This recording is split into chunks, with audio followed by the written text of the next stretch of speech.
Muchas gracias, señor presidente. Bueno, por fin empezamos a escuchar lo que piensan sobre estas reformas senadoras, senadores del Verde, del PAN y del PRI. Y como siempre, como ha sucedido en todos los procesos privatizadores, pues lejos de ir abundando en los argumentos de fondo, siempre nos vienen a pintar el país de las maravillas. Cómo la privatización del petróleo, de Pemex, de la Comisión Federal de Electricidad, convertirá a México en el país de las maravillas. El Rey Sol en el país de las maravillas. Habrá más empleos, dicen se generarán 500,000 nuevas plazas, se incrementará la producción de hidrocarburos de 2 millones a 3 millones y medio de barriles diarios, cosas que ya ha hecho en otros años Petróleos Mexicanos, se disminuirán los precios y tarifas de los servicios de energía, de la luz, del gas, de la gasolina,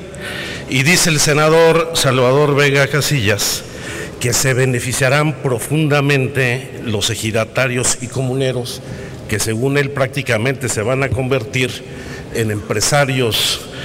industriales, petroleros, gaseros y electricistas.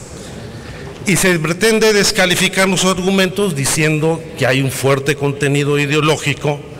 y que queremos, dice el senador Sánchez, infringir miedo a los propietarios del sector social sobre el despojo. Pues para no especular vamos viendo artículos muy concretos para demostrar, no quiero calificar la falsedad de sus argumentos. Por ejemplo, en el artículo 96, donde ustedes modificaron la figura de expropiación para establecer lo de ocupación territorial, ocupación temporal, señalan que con ello prácticamente se elimina la posibilidad de expropiación de los ejidos, comunidades o de la propiedad privada, lo cual es falso, porque en el mismo artículo 96,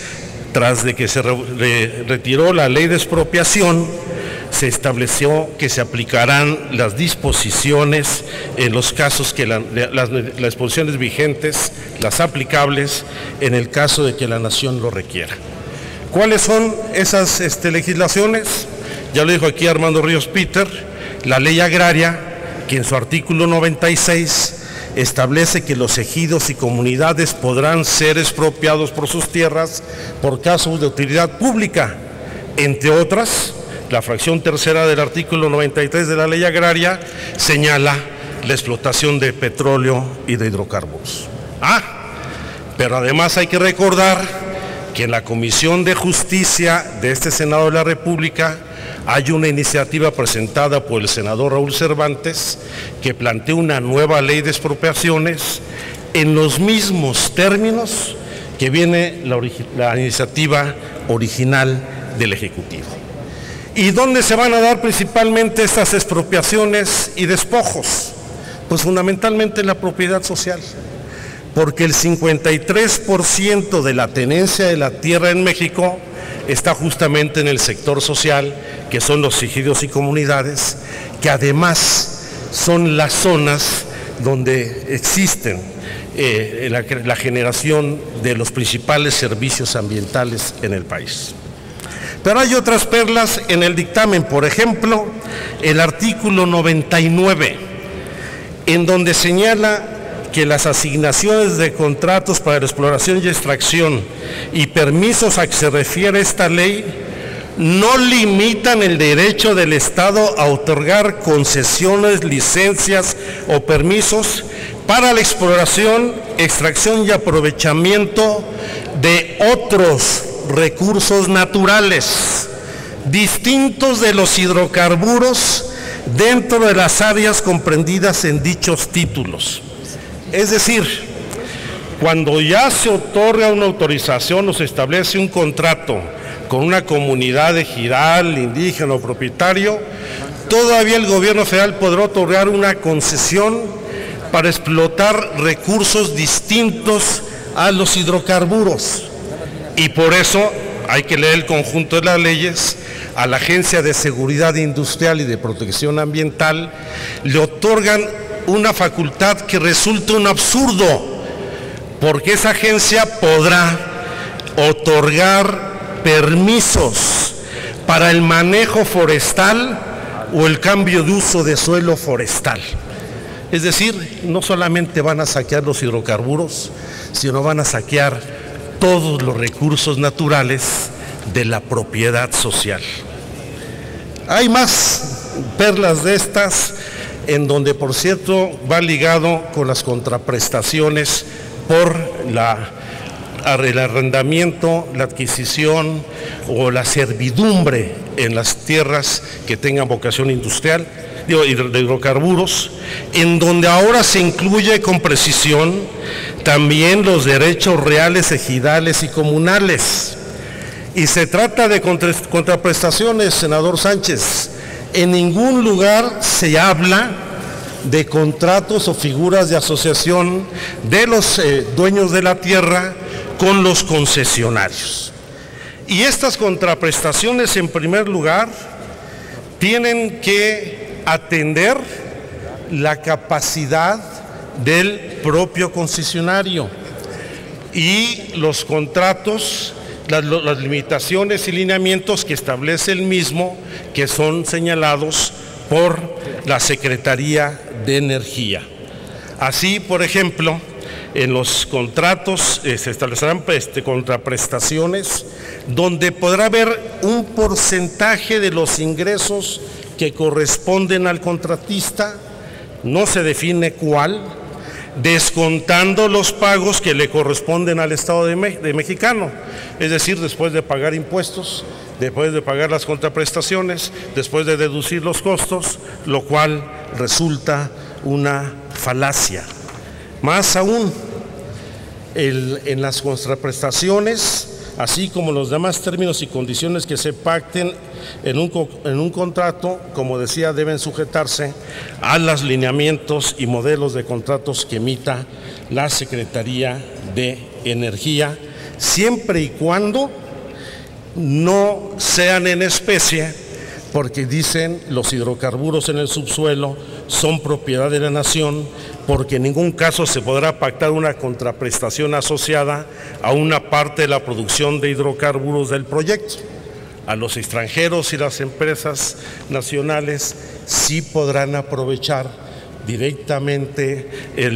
la producción de hidrocarburos, pero a quienes se les quita, los propietarios de la tierra, no podrán beneficiarse, por lo cual en ningún momento podrán asociarse con los contratistas o los asignatarios. Y para acabarla de amolar, los pagos en efectivo que se hagan a los propietarios de la tierra, en el caso de ejidos y comunidades, podrán ser directamente a quien tenga la parcela titulada en su nombre, o regresan a las viejas prácticas, que en otros casos, si no tienen esos derechos acreditados, los ejidatarios o los comuneros, se entregarán al fideicomiso del Fondo Nacional de Fomento Ejidal. Otro, proa de los braceros, otro mecanismo para despojar de los recursos a los auténticos propietarios. Quiero concluir, señor senador presidente, simplemente aclarándole al senador Orihuela, que nos dijo aquí que la expropiación se dio para defender y garantizar los derechos de los trabajadores y que hoy la ley los garantiza. Efectivamente, el artículo 9 transitorio dice que se respetarán los derechos laborales de los trabajadores petroleros y de los electricistas. Pero en otras partes del articulado de la ley señalan, por ejemplo, en el caso de Petróleos Mexicanos,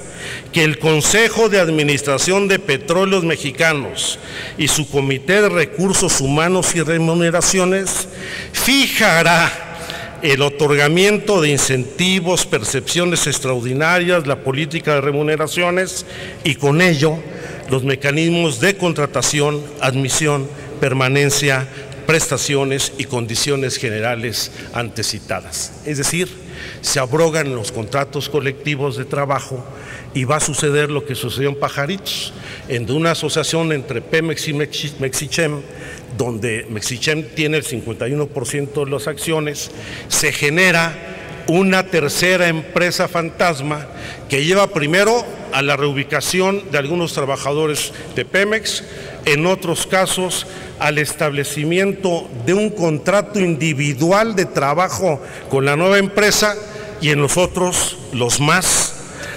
al despido de los trabajadores, lo que va a traer consigo una enorme cantidad de despidos de trabajadores petroleros y electricistas. Así es que les guste o no les guste,